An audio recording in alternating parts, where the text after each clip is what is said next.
नमस्कार दोस्तों, मैं हूं सूरज अग्रवाल। मैं आपको दिखाऊंगा कि आप घर बैठे आप पुदीने के पौधे कैसे उगा सकते हैं। इसके लिए पहले मर्तबे में चाहिए आप कुछ पुदीने खरीद के लिए आए बाजार से। इस तरह की घाटी मिलती है और उसमें चाहिए होगा कुछ टूथपिक। इस तरह की टूथपिक जो है ये आप ले सकते हैं, आपके घर में भी मिल जाएगी।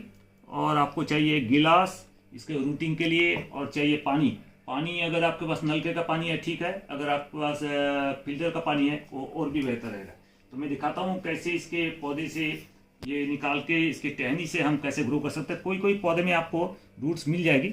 अगर इस तरह के पौधे हैं, ये देखिए एक दो तो मैं दिखाता हूँ जिसमें रूट्स हैं। अगर इस तरह के रूट्स है तो अच्छा है, अगर रूट्स नहीं भी है तो आप उसमें से मैं आपको दिखाता हूँ कैसे इसको रूटिंग करेंगे। रूटिंग करने के बाद कैसे इसको बिठाएंगे आप, मैं एक एक करके दिखाता हूँ तरीका आपको कैसे इसको रूटिंग करानी है। उसके बाद मिलते हैं।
तो दोस्तों 1 महीना बाद आपका स्वागत है। और देखिए ये कितने पुदीने हो गए हैं, यहाँ पर देखिए कितने, ये सारे पौधे कितने अच्छे पौधे हो गए हैं 1 महीने में। और ये पुदीने कितने अच्छे हो गए।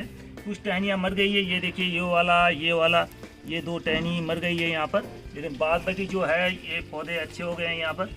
और ये सारे अगर आप चाहते हैं तो यहाँ से फिर से आप तोड़ के, इस टहनी को तोड़ के फिर इसको उगा दें। एक बात मैं आपको बता दूँ कि आप अगर ये पौधे उगा रहे हैं तो इसमें मिट्टी में हमेशा पानी होना चाहिए, ये हमेशा इसमें पानी होना चाहिए ताकि ये ग्रो कर सके। पुदीना में बहुत पानी चाहिए, तो आपको इसको ग्रो करने के लिए हमेशा इसको गीला रखना पड़ेगा। और ये काफ़ी भर जाएगा और 1 महीने में बिल्कुल भर जाएगा। तो ये रहा पूरा वीडियो पुदीना उगाने का। तो ये खाली समय बैठ के आप घर में पुदीना आराम से उगाइए। पुदीना की टहनी खरीदिए और उसके पत्ते निकाल लीजिए, किचन में यूज कीजिए और उसके जो टहनियाँ हैं इस तरह से आप बोइए और बहुत सारा पुदीना पाइए। तो उम्मीद है वीडियो पसंद आया तो लाइक कीजिए, शेयर कीजिए। Gardening is my passion Hindi version में नया है तो जरूर से चैनल को सब्सक्राइब करें, क्योंकि इस तरह के चैनल के वीडियो मैं लाता रहता हूँ। आपको इस चैनल में आने के लिए बहुत धन्यवाद, बहुत